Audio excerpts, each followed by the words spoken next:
Bem-vindos ao programa Shockwave, a inteligência artificial aplicada aos negócios.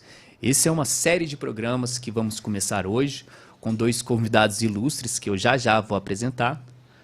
Mas a grande intenção é a gente ter um bate-papo, uma coisa fluida, falando sempre a respeito de como podemos utilizar a inteligência artificial em diversas áreas do conhecimento. Hoje, falaremos especificamente de inteligência artificial aplicada aos negócios. Os nossos convidados são professores, colegas, não é mesmo, rapazes? Isso. É correto. Isso, é um prazer tê-los aqui, obrigado pela presença. Eu que agradeço, um prazer imenso poder apoiar uma onda que chegou para ficar, a inteligência artificial. E você, professor Gilson, já é um pioneiro aqui em Brasília.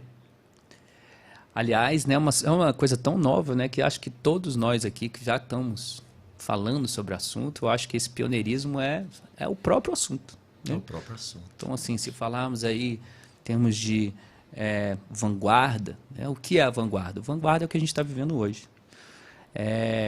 Bom, mas falando em vanguarda, a gente tem um professor aqui que realmente é um professor especialista no assunto, uma pessoa assim, né?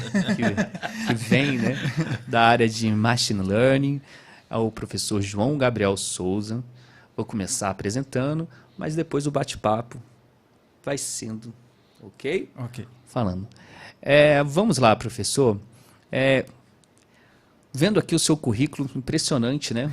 Professor João Gabriel Souza, professor de Inteligência Artificial e Machine Learning do IDP-DF, com graduação em Ciências Econômicas pela UNB, pós-graduação em Controladoria Finanças pelo IBMEC, mestrado em Finanças e Métodos Quantitativos e doutorado em Finanças pelo PPGA da UNB. Atualmente, professor da cadeira de Machine Learning e Inteligência Artificial, não é mesmo?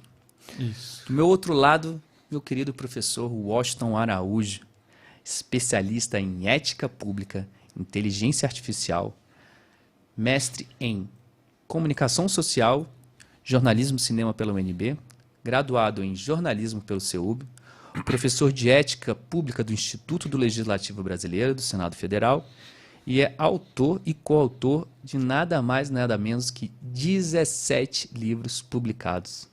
Já viajou bastante com esse tema aí, hein, professor? Poxa, me levou a muitos lugares. Eu fui literalmente a 5 continentes, né?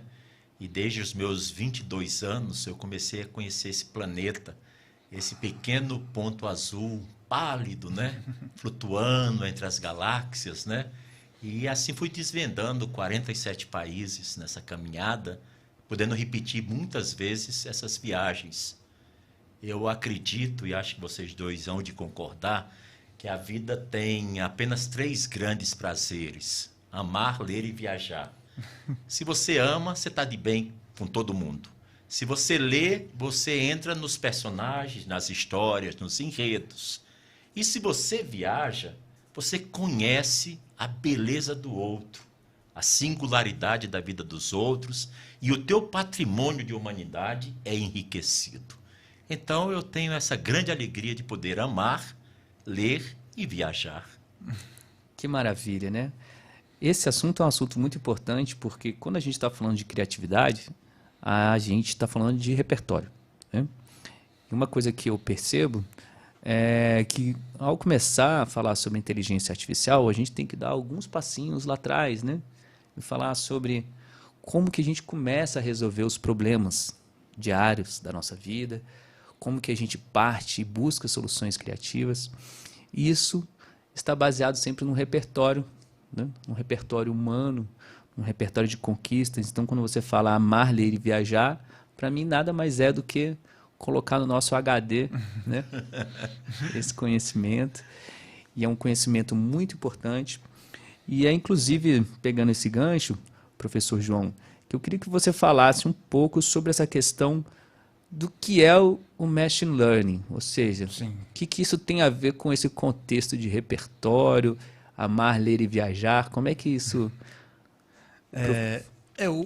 A inteligência artificial, ela começou, parece que é uma coisa nova, né? A gente fala, a gente está na novidade, mas não é tão nova assim, não, né? Ela começou lá na década de 50. né? E você tem ali os... Lembra tudo? Acho que todo mundo viu aquele filme, O Jogo da Imitação, do Alan, que conta brevemente a história né, de um cientista da computação, um matemático, na verdade, na época que você não tinha computação, né? Você não tinha nada, que foi o Alan Turing, né? E ele já nos primeiros trabalhos dele, ele tentou, eu acho que o trabalho eu sou horrível de memória, mas se eu não me engano o trabalho o computador pensa, ou alguma coisa assim, as máquinas pensam, não sei se o nome não era computador, né? Mas assim, as máquinas pensam.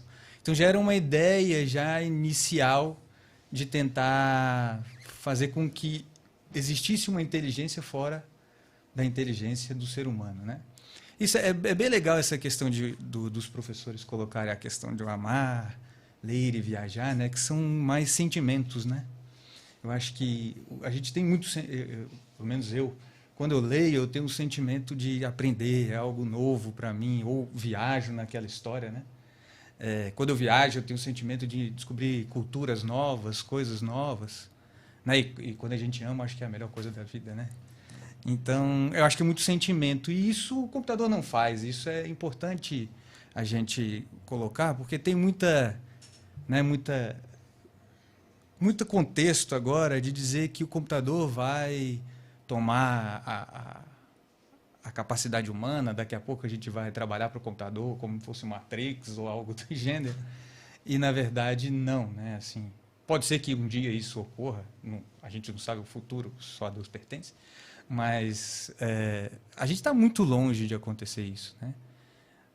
Mesmo tendo não sei se os senhores viram aquele manifesto dos pesquisadores, / empresários, né, do ramo, eu vejo aquilo mais como uma reserva de mercado do que de fato É verdade.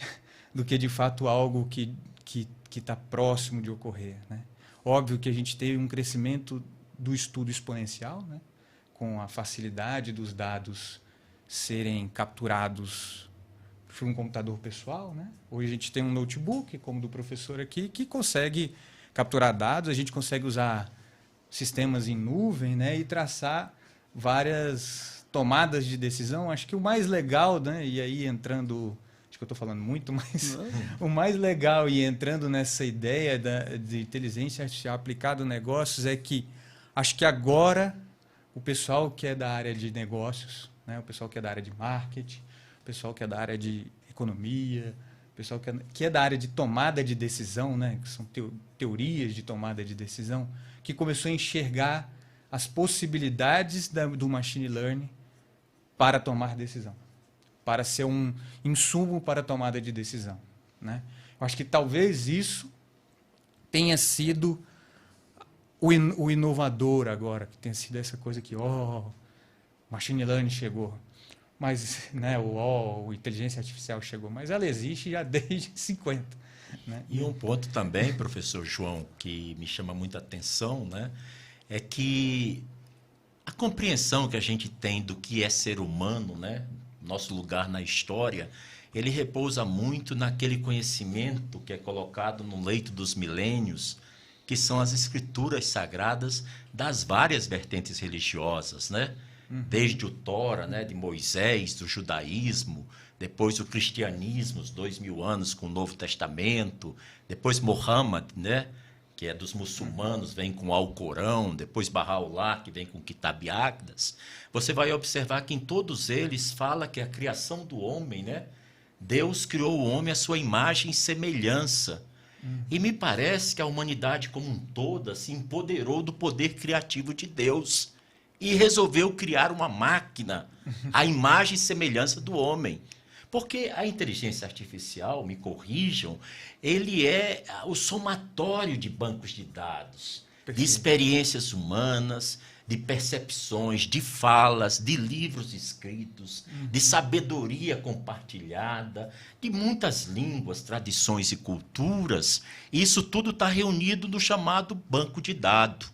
Então, a inteligência artificial junta tudo isso e quando você pergunta, provoca ela rapidamente, numa questão infinitesimal de segundos, ela começa a vomitar aquele conhecimento com uma rapidez assustadora.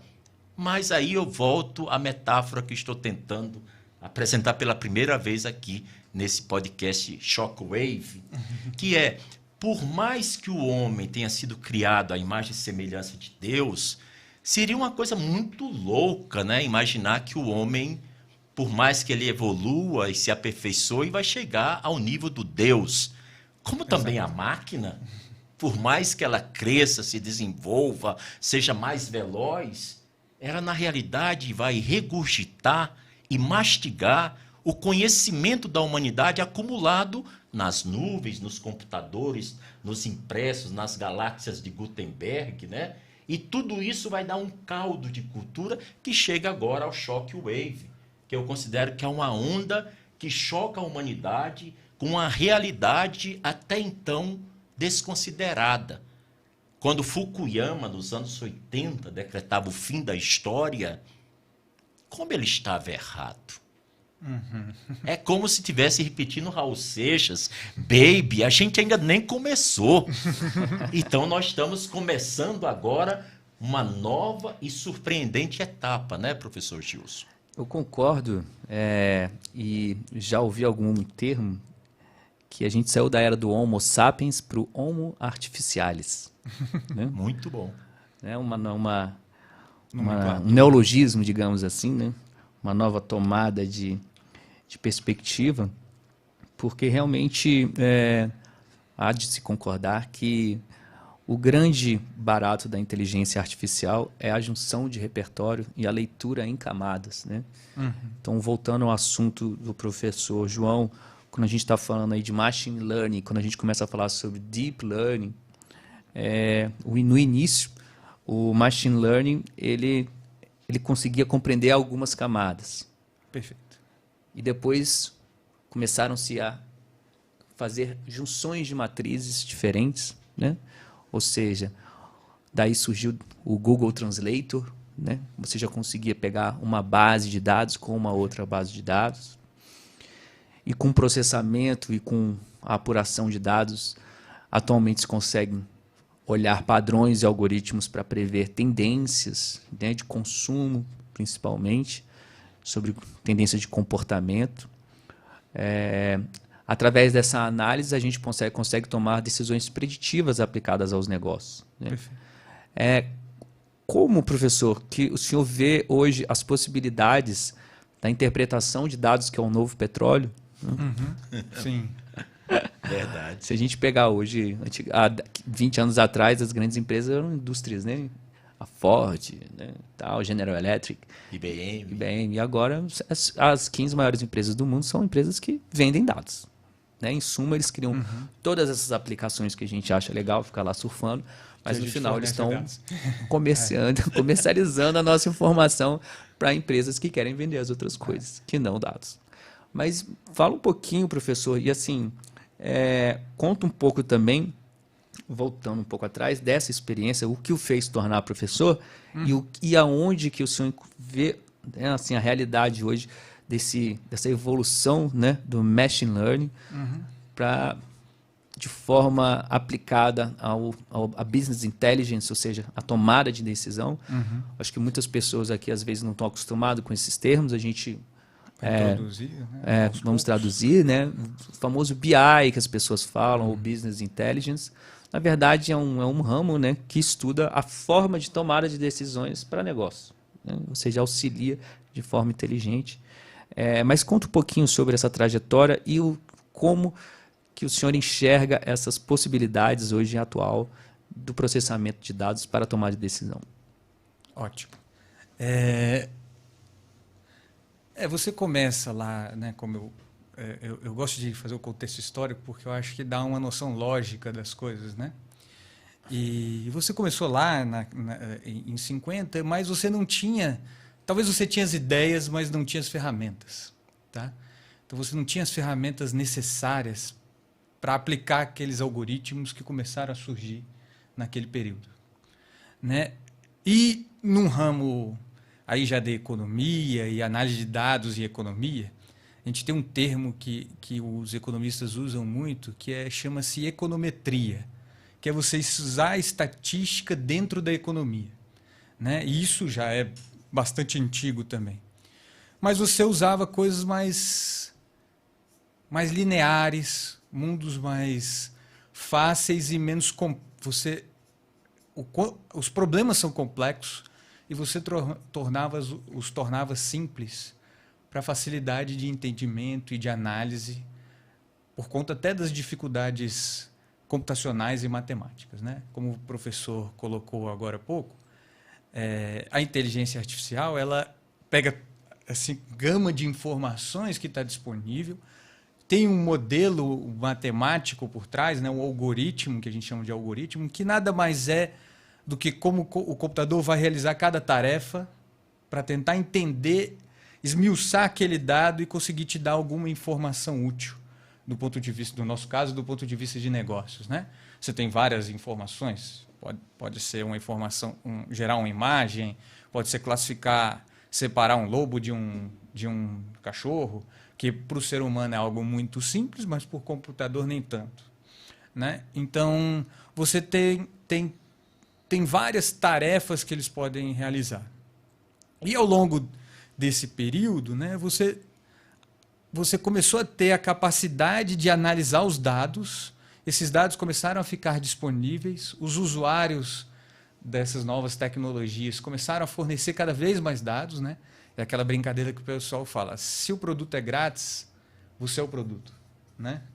Que é quando você usa o Instagram, o Facebook, essas redes sociais, né? Quando você usa o YouTube também, que é uma plataforma interessantíssima, mas queira ou não, quando você está usando todas essas plataformas, você é o produto, né?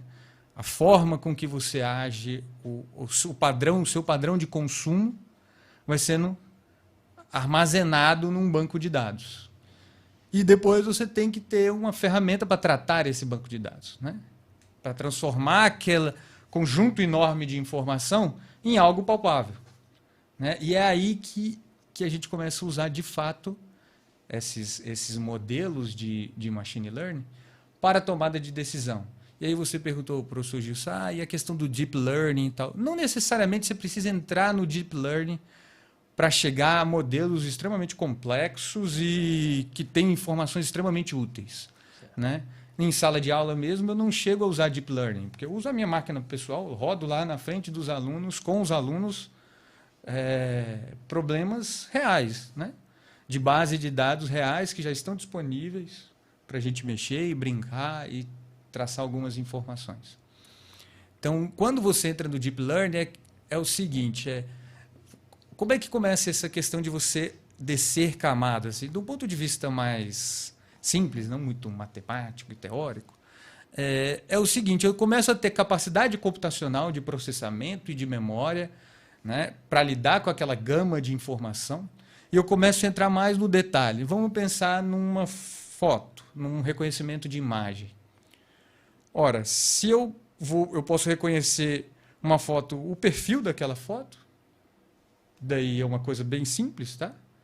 Ou eu posso entrar nos detalhes da foto. Eu reconhecer o nariz, os detalhes do nariz daquela pessoa, os detalhes da orelha, os detalhes da boca, tá? Isso vai ficando importante se você usa essas informações, por exemplo, para usar reconhecimento de imagem em segurança pública. Certo. Você não pode prender uma pessoa só por causa do perfil dela, certo? E aí, acho que, entrando um pouco na seara do professor, que é de ética aqui, talvez ele vai saber muito mais que eu, mas você tem, inclusive, até um livro muito legal que chama Math Destruction. Não Mass Destruction, Math Destruction, de destruição da matemática. Que é justamente o seguinte, que é para a gente ter noção de um pouco de ética também, como não é só o computador que faz. Porque tem um dito assim mais popular que diz o seguinte, mas então se a gente colocar as máquinas para fazer, a gente vai extirpar ou isolar os preconceitos naturais do ser humano, né? As preconcepções, não o preconceito de forma pejorativa, mas as preconcepções que o ser humano traz. Mas aí eu vou te dizer, não necessariamente, porque, por exemplo, quando você vai ver modelos de reconhecimento de imagem, inclusive foi por isso que o Canadá parou de usar, os Estados Unidos pararam de usar, ou diminuíram o uso, né? Não pararam de usar, mas diminuíram o uso, é porque você errava muito mulheres negras. E por que você errava muito mulheres negras? Porque mulheres negras moram mais no subúrbio, né? Do ponto de vista histórico e econômico, elas moram mais no subúrbio nesses grandes países, inclusive no Brasil também, né? E aí você não tem tantas câmeras para montar um banco de dados gigantesco de mulheres negras, para eu saber, essa mulher é diferente dessa. E homens brancos acertava muito, porque homens brancos frequentam, em geral, lugares mais elitizados, onde você tem uma segurança maior, onde você tem várias câmeras. Então, você, mesmo tentando isolar o preconceito, né, do ser humano, a preconcepção sobre algo, né, inerente do ser humano, mesmo você tentando isolar, colocando uma máquina para tentar resolver, no fim das contas, quem monta o banco de dados? Quem gera os bancos de dados, né? Quem cria o banco de dados é o próprio ser humano. Então, de fato, você vai ter um pouco de viés nesse assunto. Eu gostaria de complementar, e já também pedindo a opinião do professor, a respeito de como que esse banco de dados, sendo ele feito por seres humanos, até onde a gente tem que evoluir para que a gente consiga realmente estabelecer parâmetros com mínimos de distorções. Aonde que você acha que a gente pode, o que a gente tem que estudar, o que a gente tem que aprender antes de criar os critérios de uma base de dados? É interessante a gente ver como a história se repete, né? Muitas vezes se repete como farsa, né? Nós estamos falando de inteligência artificial como se fosse uma franquia nova dessa coisa chamada conhecimento humano SA. E não é. Porque desde que nós usamos um Waze para virmos a esse estúdio do Shockwave, nós usamos uma inteligência artificial aplicada às leis do trânsito. E o Wave vai dizer qual é o melhor caminho, vai dizer os semáforos que nós temos que passar, qual é a melhor velocidade para não sermos multados, quantos minutos falta para chegarmos naquele lugar usando a média daquela velocidade que o carro está desenvolvendo, e também vai nos dizer se mais à frente tem um acidente, tem um carro parado no acostamento, né? E muitas vezes também o Waze vai dizer que rotas você pode pegar. Uma rota mais longa que gasta mais gasolina, mas é mais rápido. Uma mais curta, mas é mais demorada. E aí você vai ter que pesar o que é melhor para você naquela situação. Então o Waze é uma inteligência artificial aplicada à navegabilidade do trânsito. Nós temos a Alexa. Eu espero que aqui no estúdio não tenha Alexa, porque em casa, quando eu menciono a Alexa, ela começa a falar, pois não, pode dizer. Eu digo, não estou falando com você, só estou dando um exemplo, né? E ela fica chateadíssima, né? Quando você não fala direito com ela. Fala direito, ela Ô, diz, mulher braba, né? Nossa, eu nunca vi. Parece que ela replica comportamentos que nós, homens, muito machistas, infelizmente, né, não gostaríamos que ela replicasse. Mas a Alexa tem uma inteligência artificial. Você diz, Alexa, eu quero dormir com som de chuva na vidraça. E começa aquele barulhinho. E eu digo, em 30 minutos você apaga, desliga esse som, que eu já vou pegar no sono. E ela diz, em 30 minutos será desligado. E qualquer coisa que eu perguntar a Alexa vai fazer. Tem uma inteligência artificial ali por trás, né? E eu queria responder objetivamente esse ponto que você coloca, para mencionar, né, que a inteligência artificial ela reflete e replica um comportamento humano, que é um dilema ético da modernidade, que não podemos construir uma sociedade de ouro com indivíduos de chumbo. Então, os bancos de dados, eles alimentam o ChatGPT, o Copilot, o Midjourney e outras Bard que estão surgindo. Não existe só o GPT, várias estão em andamento nesse momento que está sendo feita essa apresentação do podcast Shockwave, mas você vai observar que os vieses os preconceitos, a xenofobia, o racismo vão estar nesse banco de dados, como aconteceu recentemente, que uma inteligência artificial deu uma legenda de 2 homens afrodescendentes nos Estados Unidos, da Carolina do Sul, e disse que são 2 gorilas. Isso levantou um problema ético muito grande na sociedade dos Estados Unidos, porque ela não reconhecia aquelas pessoas como pessoas. O que mostra, como o professor João muito bem destacou, né, que o viés do racismo entrou lá. E o viés do racismo, quando entra lá, faz com que a gente comece a perceber que as nossas falhas, os nossos fracassos como humanos entram nos bancos de dados, como entram as nossas conquistas e as nossas glórias. As glórias e as tragédias humanas abastecem os bancos de dados. Uau, hein? Para você que está aí acompanhando a gente, tem que legendar e mandar isso aí para o Instagram agora, por favor. Muito interessante. A gente chegando a mais um tema do assunto, que será apresentado na palestra, inclusive, que é o processamento de linguagem natural, né? Obviamente que existem milhares e milhares de aplicações, mas é interessante focar, eu gosto de focar sempre as aulas de criatividade, começar pelo ChatGPT, porque atualmente é o banco de dados, digamos assim, que oferece mais recurso para as pessoas. Para quem não sabe, o ChatGPT bateu todos os recordes de acesso à internet, foi lançado, se eu não me engano, no final do ano passado. Novembro do ano passado. E foi ele realmente que provocou esse tsunami, né? Provoco vocês aí, quem estiver assistindo o podcast, faz uma pergunta. Já já a gente vai ensinar um pouquinho mais de informação, mas faça uma pergunta básica a respeito da sua área, da sua profissão, qualquer que seja, e veja se ele te responde à altura do que você imagina. Então fica esse exercício aí para a gente, como um exemplo, sei lá, se eu sou um mecânico, né? Pergunte para ele como abrir uma oficina mecânica, quais são os passos essenciais para abrir uma oficina mecânica, onde eu posso arrumar clientes, que tipo de comunicação eu posso fazer, que tipo de gestão tecnológica, e por último pergunte como que a inteligência artificial pode ajudar na gestão desse processo. Bom, e voltando à questão do ChatGPT, que ele é onde eu começo sempre os meus projetos, sempre eu faço questão de começar os projetos pelo ChatGPT, porque a gente inicia um papo com ele, né?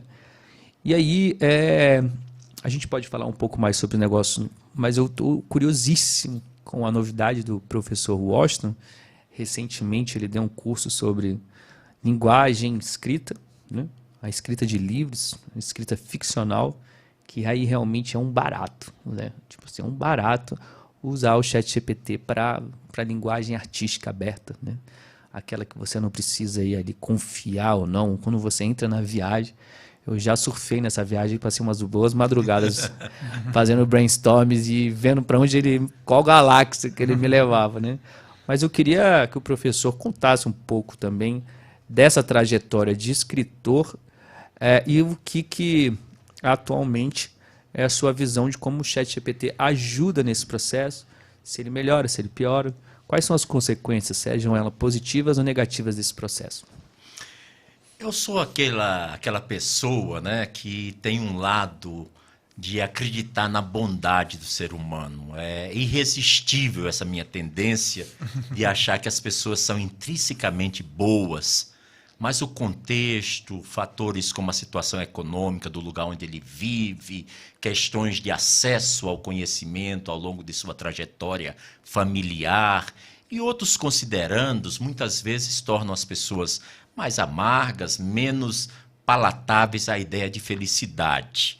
Eu acredito que a inteligência artificial ela vem ser uma grande ajuda para todas as áreas da atuação humana. Do astrônomo que está tentando conhecer os segredos do universo, para saber quais são as características de Marte, ou de Júpiter, ou de Saturno, ou para fazer prospecção de água, a inteligência artificial resolve esses problemas. E não seria diferente com os escritores. Eu participei há menos de 48 horas de um workshop que é inteligência artificial aplicada aos escritores de ficção. E foram muitas pessoas participando e eu notei que alguns se estavam reticentes. Mas será que vai substituir o talento do escritor, a originalidade? Será que nós vamos ficar embotados em nossa vontade de trazer um novo enredo, um novo diálogo, uma nova situação? E eu pude tranquilizá-los o máximo possível, né? Que a inteligência artificial ela nunca vai poder superar o ser humano, porque ela não tem intencionalidade. Ela não tem uma regra do que é justo, do que é injusto. Ela não tem um juízo de valor moral. Isso é o bem, isso é o mal. Mas as pessoas por trás da inteligência artificial têm. Então, é necessário que nós estamos nos primeiros passos. Um bebê nasce na maternidade e você não pode imaginar que com 10 dias de nascido, vamos deixar ele tomar um pouquinho de caldo de feijão. Não vai dar certo. Vai ter que ser leite materno por vários meses. Mas também a inteligência artificial está chegando. Então, os países, a Europa, continente mais antigo, mais velho, berço de todo o conhecimento ocidental catalogado, né?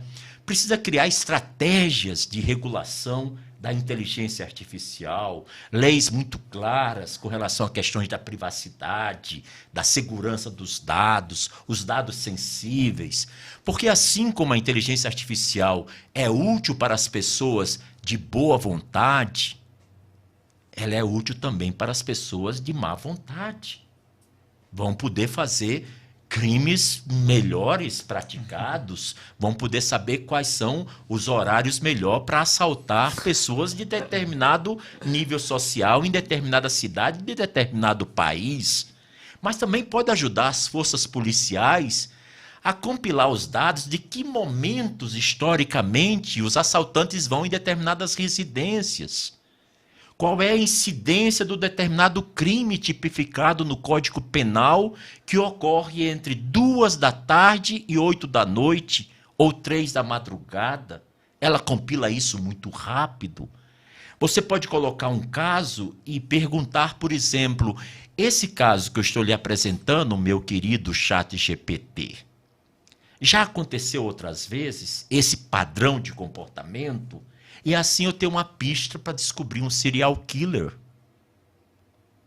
Um Hannibal Lecter, do Silêncio dos Inocentes.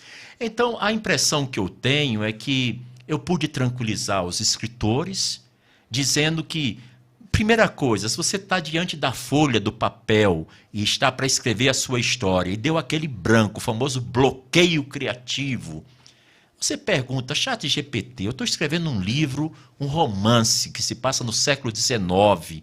A pessoa é pobre e vai casar com uma pessoa rica. O que você sugere, o que você recomenda para que essa pessoa possa ter um casamento feliz? E ela, então, pode colocar um roteiro para você. Ótimo. Eu sou fascinado nessa questão do desbloqueio criativo, né? Eu já fiz diversos brainstormings com o próprio ChatGPT, né? Eu começo a brincar com ele, eu começo a provocá-lo criativamente. E uma coisa muito importante, que é um conceito fundamental, a gente está falando aqui sobre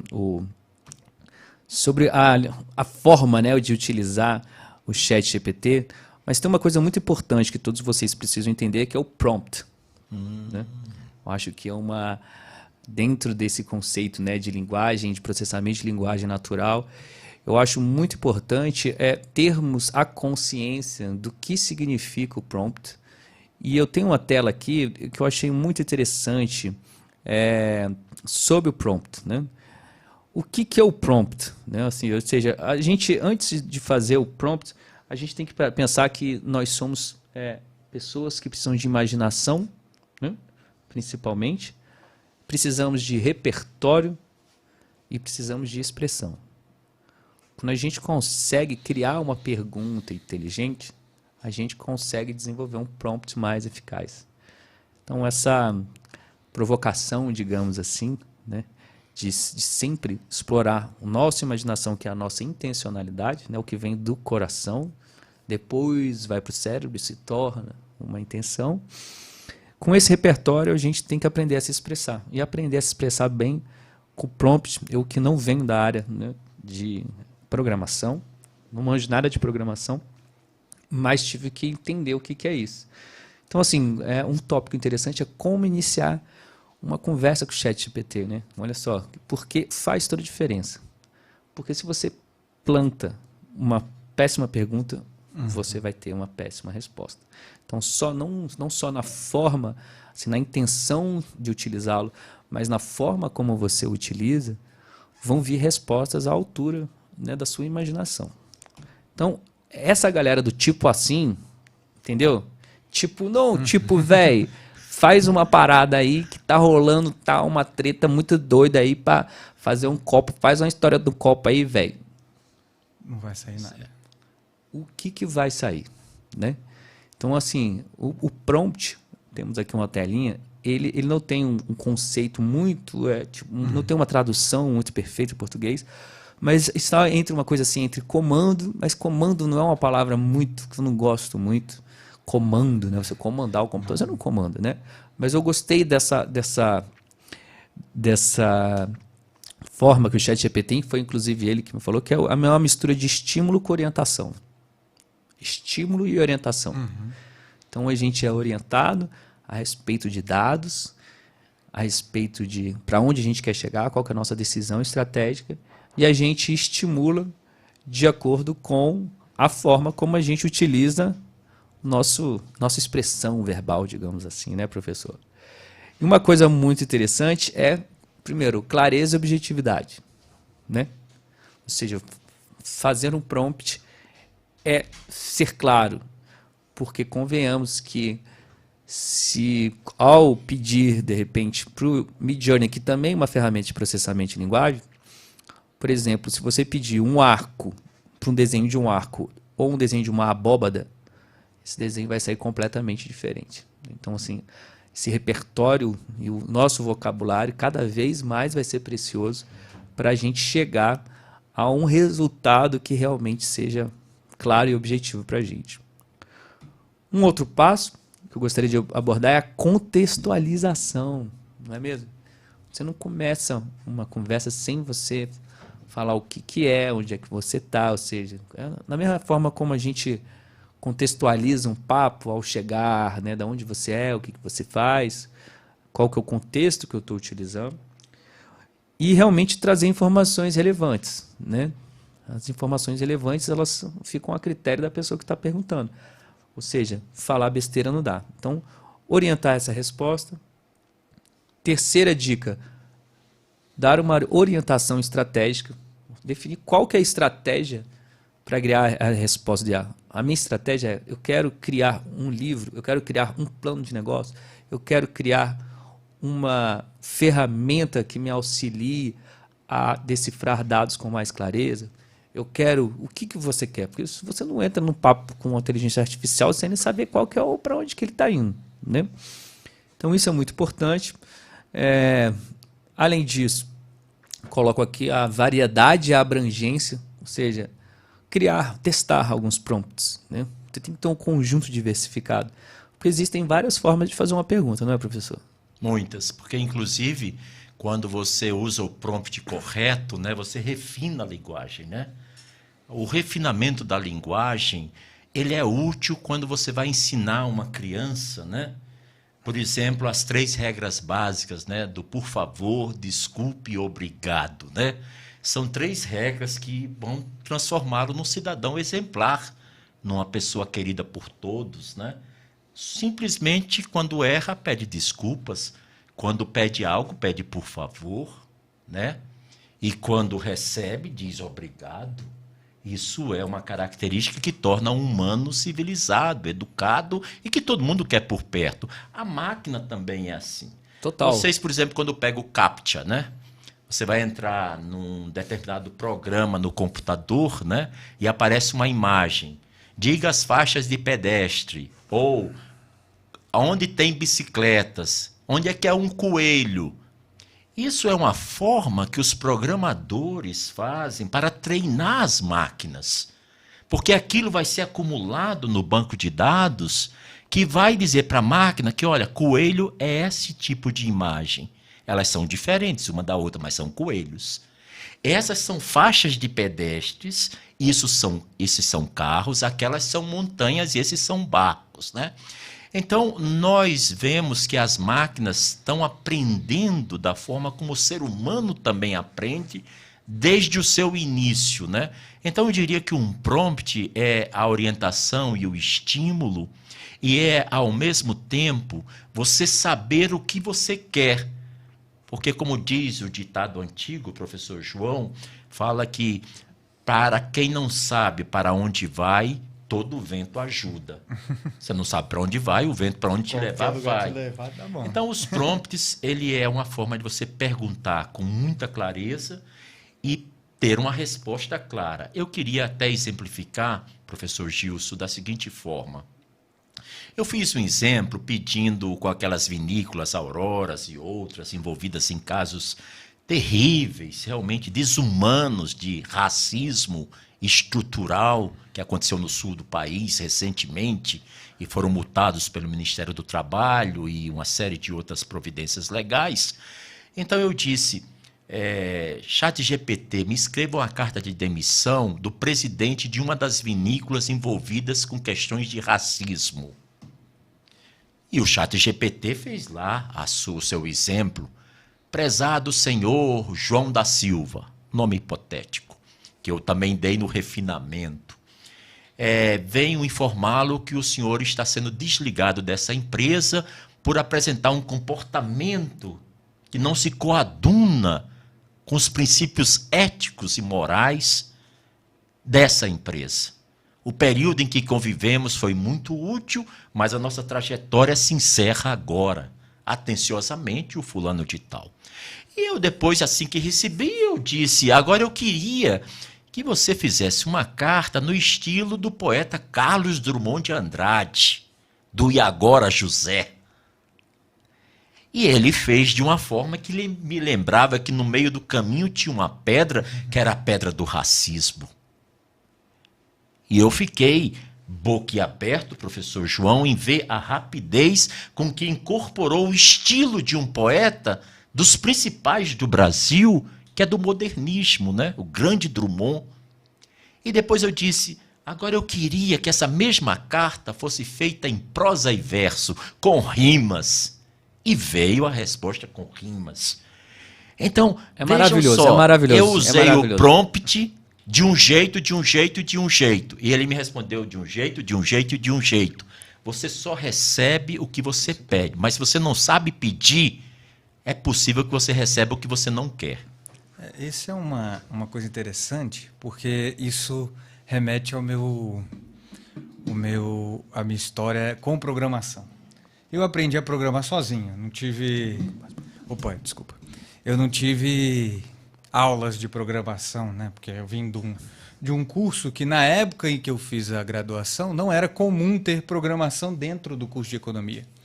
Era um curso que você aprendia muito teoria econômica, e a gente, do quadro negro, que na época já era branco, já não era mais negro, mas você aprendia muito aquelas derivadas e matemáticas e pouco essa parte mais prática. E até foi por isso que eu tive a vontade, a paixão de ir para finanças, porque era a linha da economia mais prática que eu visualizava no momento que eu entrei na pós-graduação e depois no mestrado. Mas aí, voltando, né, um exemplo engraçado disso, e parece que eu vejo...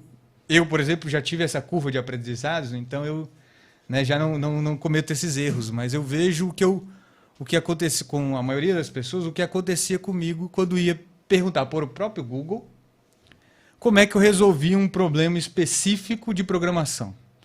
Eu entrei como bolsista do IPEA, né, passei 6 anos como bolsista do IPEA, que é o Instituto de Pesquisa Econômica Aplicada, né? E lá o pessoal programação o tempo inteiro. Em outros lugares que eu trabalhava, onde tinha 10 pessoas fazendo uma tarefa, lá era um só que fazia. Entendeu? Então você ficava... Eu cheguei lá, eu falei, poxa, eu preciso... A parte de economia, a parte de teoria econômica, eu consigo me virar aqui. Mas a parte prática eu estou patinando. Então eu preciso aprender mais rápido, né? E aí eu perguntava para o Google e aí saía tudo, não tinha nada a ver com o que eu perguntava. Por quê? Porque, na verdade, eu não sabia fazer a pergunta. Como eu ainda não entendia o processo, eu não sabia fazer a pergunta. Então eu queria, sei lá, eu queria aprender a juntar um conjunto de dados com outro. Ao invés de fazer uma pergunta correta para o Google, né? E o Google já era um sistema de busca, né? Que tirou... apesar de ter cara de novo, eu sou da época da Barça. Quando eu era menina, a gente usava a Barça. Né? Eu fazia o trabalho de geografia, de estatística, eu ia lá da Barça e olhava lá. Né? Então, é como se você tivesse uma Barça gigantesca, né? Que você só bastava saber perguntar que você chegaria no índice que você quer. Né? Agora é a mesma coisa. A gente tem como se fosse um Google gigantesco que você não precisa mais ir atrás da informação. Né? Porque o que o Google te fazia? Você perguntava para ele e te dava opções. E você ia atrás das opções. Né? Essa ele já te dá a resposta. Né? Então, se eu pergunto, ele já me dá a resposta. Agora, se eu não sei perguntar, a resposta não veio a pergunta que eu quero. Né? Acho que esse é o mais importante. E é isso legal de a gente estar sentado aqui hoje no podcast Shockwave, conversando sobre isso. Porque isso acho que você generaliza, né? E você torna mais popular o uso do machine learning. Que antes era algo mais do pessoal que gostava de programar, né? Do pessoal igual eu, meio nerd, que fica lá no computador brincando de gerar números e matemáticas e modelos matemáticos, e você consegue fazer coisas muito legais, muito avançadas, só você ali, né? Você, o seu computador, sem precisar saber a priori o que está por trás, né? Sem saber... Isso é bom e ruim, né? O bom é que você tem as informações. O ruim é que às vezes você cai naquela síndrome da caixa preta, né? Que você consegue usar a ferramenta, mas não sabe o que a ferramenta te faz. Isso, quando eu dou aula para meus alunos, é a primeira coisa que eu falo. Ó, hoje, usar a ferramenta quase todo mundo usa. A diferença é como construir uma ferramenta ou como saber criar uma ferramenta específica para você. Isso eu acho que é muito importante na área de negócios. Complementando o que o professor João falou, e foi uma coisa muito interessante que eu colhi de informação, até mesmo com o ChatGPT, e filtrei aqui para nossa... que algumas etapas, que é o feedback iterativo. Tá? A iteração ela é um ciclo. Ela é um ciclo que fala sobre analisar, sobre iterar, ou seja, repetidamente, e ajustar os prompts com base nos resultados obtidos. Então, consigo também visualizar a medida que quando o professor aqui fez a carta de demissão e fez essa iteração, né, provocou diferentes prompts, e depois a gente fala sobre ajuste. Então, para quem está ouvindo ou está assistindo nosso podcast nos canais, procurem sempre ter o seu arquivo database, né? Você está ali no ChatGPT, mas ao mesmo tempo você também tem o Google Docs aberto ali, onde você coloca o texto que você vai produzindo, né? Porque senão você também entra na síndrome da caixa preta. Você fica ali conversando e você não sabe para onde é que foi o teu raciocínio. Daqui a pouco você está viajando na linguagem, porque a linguagem ela não está pronta para verificar a veracidade nem a ética das informações. Então, isso ainda é totalmente humano. Então, assim, é muito interessante a gente ter o nosso half, né? Do nosso pensamento, a gente utilizar as ferramentas, sejam elas as ferramentas de aceleração, automatização de processos que vão nos ajudar a criar bots, sejam as ferramentas de linguagem, ou sejam ferramentas de database mesmo, enfim. Mas é sempre bom você verificar. Tem até uma história interessante com uma menina aficionada por cultura cinematográfica brasileira, ela conversando com o ChatGPT, e o ChatGPT criou os 10 filmes brasileiros que ganharam o Oscar. Então, assim, nunca nenhum ganhou o Oscar, né? Então, assim, a linguagem natural, ela não tem preocupação com isso. Ela está trabalhando em cima de probabilidades estatísticas, né? E semióticas de conectar uma palavra a outra. E isso é uma coisa muito interessante, né? E muito interessante também, eu queria que mais uma informação a respeito do professor João, tentando, o assunto ele é tão rico, né, que a gente tem que sempre voltar para o nosso, né, assim, para o que a gente se propôs, o nosso RAF aqui da conversa.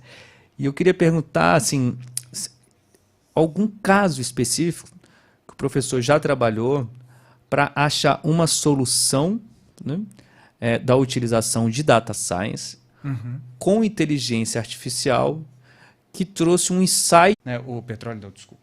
Royalties da mineração. A gente acabou englobando vários royalties no estudo, mas foi basicamente os royalties da mineração que surgiu a ideia inicial do estudo, né? Como os prefeitos ou os gestores municipais públicos utilizaram esse recurso. Se eu não me engano, o ano passado fez, acho que 10 anos do primeiro, né, da primeira lei de royalties de mineração. Eu posso estar me enganado, quem sabe, desculpe aí se eu estiver falando alguma besteira, mas se eu não me engano era uma coisa mais ou menos assim. E queriam saber qual foi o efeito. Depois que a gente aplicou o royalties, o que gerou nos municípios, né? E aí a gente tinha uma gama alta, né? Você tem 5.000 e... Quantos? 5.500? 5.247. 5.247 municípios no Brasil, e a gente precisaria entender todas as finanças públicas e todos os gastos com o pessoal, todos os gastos com saúde, todos os gastos com educação, né? A gente trabalhou só com dados monetários porque os dados de quantas UPAs tem ou quantos colégios tem já não são tão fáceis de você extrair, né? É possível, mas não é algo tão fácil. E como o projeto tinha um time cap, né, inicial, então a gente não podia perder muito tempo para usar isso. Então, o que a gente fez? A gente fez modelos de causalidade, de machine learning, para tentar encontrar qual foi o efeito do royalties na tomada de decisão desses prefeitos. E um insight interessante que a gente observou é que a grande maioria dos municípios, né, fizeram o quê? Aumentaram gastos com o pessoal. Contrataram mais pessoas ao invés de investir em saúde, ao invés de investir em educação. Então, assim, acho que foi uma informação importante para o IPEA gerar para o executivo, para a tomada de decisão, né? Então, isso foi um projeto mais na área de política pública. Um outro projeto já mais na área de tecnologia, também com uma empresa pública, foi com o MCTI, para tentar criar tipo um Netflix, né? Um repositório de projetos que existem, né? A Natura quer contratar um pesquisador químico para gerar um shampoo vegano mais cheiroso, por exemplo. Existe esse projeto, a Natura divulga esse projeto, só que nem todo pesquisador de química tem acesso a essa divulgação. Então, seria uma interação entre o Ministério da Ciência e Tecnologia tinha o objetivo de fazer essa interação entre os órgãos privados que queiram, né, buscar pesquisa, né, contratar pesquisadores, e os pesquisadores que queiram oferecer esses serviços, né? Então, um pesquisador, se ele fosse da área, que é o nosso caso, da área de inteligência artificial aplicada a negócios, quais seriam os projetos que são aplicados a esse tipo de pesquisadores, né? Então, foi montar mais ou menos isso. Atualmente, eu tive um com a Microsoft também, que é mais na área privada, né? Na Microsoft, que a gente bolou como se fosse um uma forma de você separar o que é ou o que não é fake news, né? Que hoje é Uma epidemia. Uma epidemia aí. Obviamente que tem vários pressupostos por trás que são bem fortes, né? Por exemplo, a gente assumia como um verificador de fake news são essas agências de comunicação que verificam, né? Fazem aquele fact-check, tipo a Globo tinha, eu acho, com... Lupa. Essas fact-check. Eu não sei o nome delas todas, não, mas a gente fez só aplicado aos Estados Unidos e Reino Unido. Acho que a gente usou a BBC, que tinha isso a gente fez junto, inclusive, com a Universidade de Essex, esse projeto. E foi um projeto que a gente entregou para a Microsoft e o que a gente recebeu em troca foi o uso do sistema operacional da Microsoft para fazer isso, né? Então, foi um projeto mais assim de entrar no mercado, né, nessas grandes techs. Maravilha. O professor que deu uma aula aqui para a gente sobre a aplicabilidade, digamos assim, do entendimento da ciência de dados, inteligência artificial. Mas eu coloco aqui uma questão muito interessante, que é a utilização das ferramentas que estão acessíveis ao público geral, que também são de enorme valia para minimizar custos, né, do empreendedorismo, né, porque assim, a gente tem que entender que temos as camadas, né, de grandes instituições, grandes empresas, mas a gente também pode acelerar, né, pequenos empresários ou empresários que estão se aventurando no mundo dos negócios. Eu curto muito essa coisa do empreendedorismo.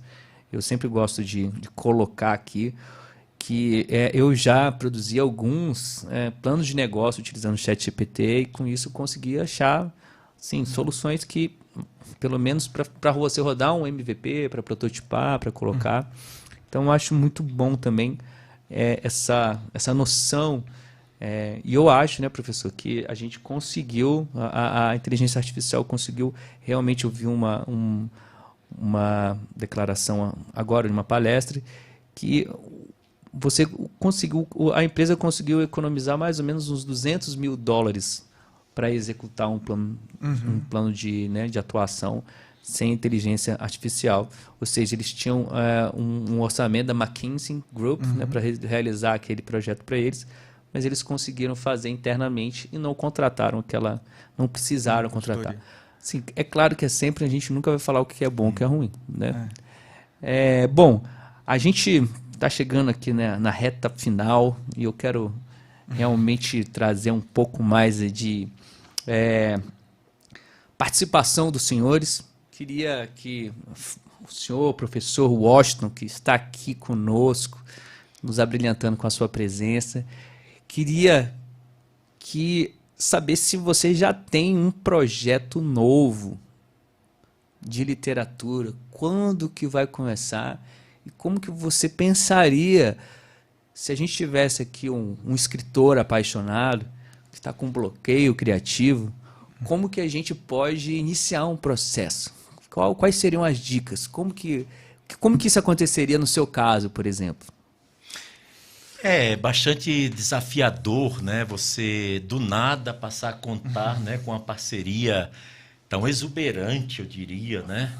Você até se sente meio humilhado, né? Você passa, sei lá, semanas pensando num enredo, num roteiro, criando personagens, e você coloca aquelas ideias que deixaram você sem dormir algumas noites, e a inteligência artificial te devolve algo melhor do que aquilo que você tinha pensado, de uma forma tão objetiva que eu diria que é como se a inteligência artificial, quando ela se junta com o escritor humano de carne e osso, ela deixa o escritor humano de carne e osso ficar habitando nas nuvens e a inteligência artificial coloca os pés no chão.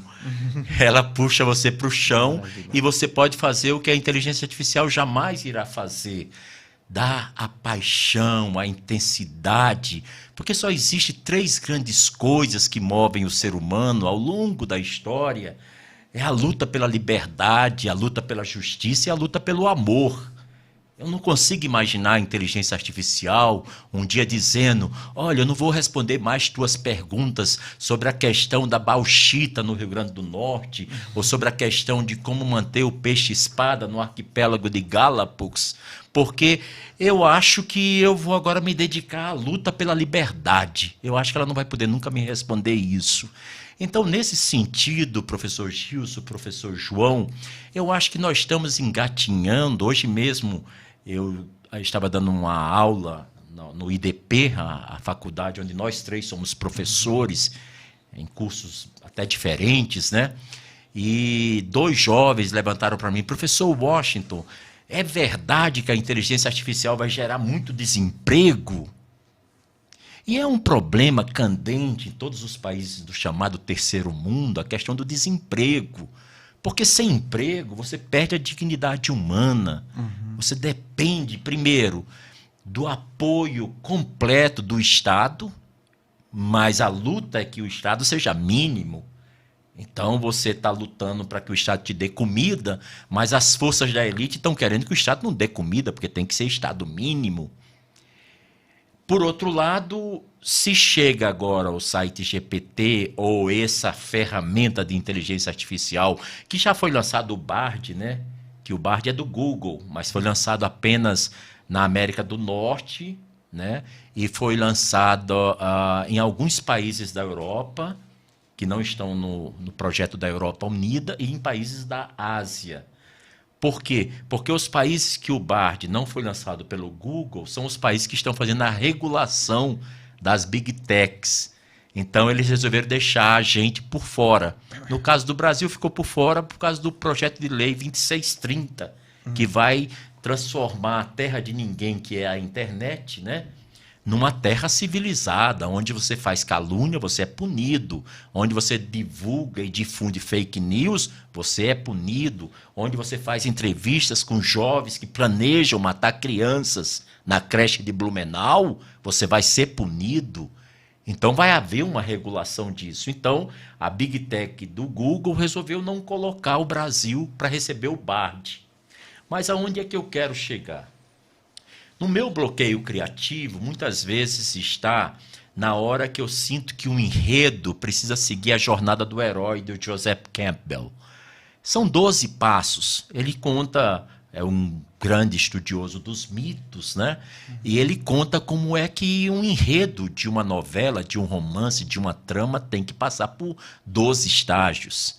É subidas e descidas, é tragédias e mortes, é vidas e nascimentos. E é o tempo todo assim, senão ninguém presta atenção na história. A história depende dos altos e baixos, que é o que o Arnold Toynbee se refere à civilização humana, em 1957, quando ele diz que o fluxo do progresso da civilização humana é uma curva de altos e baixos. Em um momento é a direita que está no poder, mas ela vai se exaurir e aí vai entrar a esquerda. Ela então está lá em cima e ela desce. A esquerda sobe, vai conseguir um monte de coisas do ideário de esquerda, mas em um momento ele vai se exaurir, ela vai descer e a direita volta de novo. É como as modas. As pessoas usavam calças muito apertadas, de repente começaram a usar calças boca de sino, de repente as calças apertadas caíram fora, a boca de sino chegou, a boca de sino foi embora, voltou a calça apertada de novo, o corte de cabelo que era escovinha, né, meio exército americano, Segunda Guerra Mundial, de repente ele volta e outra época volta os cabeludos, tipo os uruguaios, os argentinos. A civilização também é assim. Eu imagino que o projeto de inteligência artificial é uma passagem só de ida. Nós estamos indo para um futuro sem a passagem de volta. Nós não temos mais como voltar. Mas eu respondi hoje que, sem dúvida, haverá muito desemprego com o advento da inteligência artificial. Mas serão empregos que são mecânicos. São empregos repetitivos, automatizados, que não deveria jamais usar a matéria de vida primária, que é a inventividade humana, a pessoa que fica limpando o chão o tempo todo, já tem o aspirador que você liga numa tomada ou bota a bateria, ele sai limpando logo tudo e já resolve. Já existe o carro elétrico que já não precisa mais do condutor, o Tesla está fazendo já há algum tempo esses experimentos, né? Imagina com a inteligência artificial, nós vamos ter muito rapidamente voos novamente à Lua, tripulado por humanos. Porque para chegarmos à Lua em 1969, foi uma história de grandes lutas, de grandes tragédias e de grande número de pessoas mortas naquelas invenções todas, né? Agora, essa compilação de tudo que é captado numa nave que está no espaço sideral, ou que se dirige a Marte, a inteligência artificial vai colocar tudo aquilo e rápido vai dizer onde é que está o erro. Por que que o Challenger, ao decolar do campo canaveral, ele caiu e matou todo mundo há pouco tempo atrás? Então, eu tive alguma dificuldade, eu quero muito fazer uma ficção tipo Game of Thrones, que não é minha praia, mas por que eu vou querer a ajuda de uma inteligência artificial se eu sei escrever Game of Thrones? O problema é que eu não sei, então eu quero que ele me faça aquilo que eu não tenho. Então, nesse sentido, eu acredito que um problema que desafia. Acredito que vocês aqui leram uma obra-prima de Machado de Assis chamado Dom Casmurro, não leram? Sim. Ou leram obrigados, porque se não lesse, Não levava castigo, não passava, a situação ia ficar complicada dentro de casa, né? Mas o problema do Dom Casmurro, que desafia a atenção dos linguistas, dos estudiosos da obra de Machado, da literatura brasileira, é saber se finalmente a Capitu traiu ou não traiu o Bentinho. Porque quando você lê a história, você fica com aquele sentimento, eu acho que traiu, porque o Escobar era muito íntimo dela. E outros dizem, não, de maneira alguma, eles eram amigos, daquela amizade platônica, não havia essa maldade. E outros dizem, mas o Machado diz que ela tinha olhos de cigana, com cara de ressaca, e os olhos eram oblíquos, né? Pois bem, uma noite dessa, querendo superar um bloqueio criativo, eu perguntei, ChatGPT, sem mais delongas, me responda, Capitu traiu ou não traiu Bentinho? Qual foi a resposta, professor? A resposta foi essa. Um silêncio da máquina para responder com toda a sabedoria que desafia os grandes Antônios Calados, os grandes estudiosos de nossa língua. Ela diz, essa é uma questão que desafia a literatura brasileira desde que o romance de Machado de Assis foi publicado. Uma grande parte dos estudiosos e dos leitores da obra entendem que houve adultério da Capitu, mas outra grande parte diz que não houve. Mas existem indícios de que ela pode ter traído. Mais do que nunca eu fiz um outro prompt que o professor Gilson tinha colocado, eu refinei a pergunta. Quais são os indícios de que ela traiu? E então o ChatGPT colocou as frases de situações que eu acho que ela traiu. Aí eu fiquei com aquele sentimento de que um assunto tão complexo, ela mostrou 5 exemplos de que ela pode ter traído realmente o Bentinho. Eu disse, mas 5 são pouco, me dá 10 exemplos do livro. E ela foi lá e deu. Eu fiquei realmente impressionado. Não vou estragar a curiosidade dos milhares de ouvintes do podcast Shockwave e desafio vocês a perguntarem, mas perguntem da forma correta. Se realmente Capitu traiu o Dom Casmurro, que é o autor, que é o Bentinho, na obra do Machado de Assis. E vocês vão ver os refinamentos que vocês vão dar. Então, eu estou querendo escrever uma obra, tipo um épico do Game of Thrones, que não é minha praia, e já estou com medo de fazer as perguntas e ele mandar um monte de resposta e eu embarcar numa aventura, porque a curiosidade é o que move o ser humano, né? Sim. A ciência só é ciência graças à curiosidade. Se você não soubesse o que tem atrás da porta do conhecimento, nada funcionava. E eu queria concluir isso, professor João, professor Gilson, com a frase da grande escritora, filósofa e psicanalista Melanie Klein, que ela diz: depois que você morde o fruto da árvore do conhecimento, você sai de algum paraíso. Uau! É verdade. Meus caros, está sendo, né? Estamos chegando aqui a uma conclusão desse primeiro episódio, mas foi fantástico a presença de vocês. Inaugurar esse programa, que tenho certeza que haverá de vir outras personalidades brilhantes, como os senhores vieram aqui compartilhar boas histórias. Estou realmente muito feliz, muito agradecido de terem compartilhado tanto conhecimento. Vamos participar também logo em breve de uma palestra. Então já conseguimos inclusive sintonizar né, essa energia positiva. Queria também deixar aqui alguns recados. Estejam sempre ligados no site zonawave.com, que é o site onde o programa educativo Shockwave coloca as novidades. Temos também o Instagram, @zonacria. Temos também os nossos queridos convidados com seus perfis pessoais. Por favor, coloque aí, depois a gente coloca uma legenda. Mas fala aí, professor Washington, qual é o seu Instagram? O meu Instagram é Washington_Araújo9. Esse é o Instagram. E o meu podcast é podcast 1844. Está no Spotify, no YouTube, no Deezer e no Apple Store. Maravilha, pessoal. É incrível. Tem mais de 99 programas Isso, já, professor? 99 episódios. Uau! Então, não deixem de compartilhar e de ouvir. Professor João, qual a sua mensagem final aí para o nosso programa? E quais são as suas redes sociais, por favor? Sim. Primeiro, agradecer a participação, né? Muito obrigado pelo convite. Tanto conhecer aqui o professor Washington, né? Apesar de a gente trabalhar no mesmo lugar, né? Os horários sempre são, né, diferentes. Conhecer o contato maior aí com o professor Gilson, que a gente divide sala né? Lá no IDB. E talvez por isso até temos nos conhecido, né? Então, agradecer aqui a participação, agradecer a conhecê-los, foi muito bacana.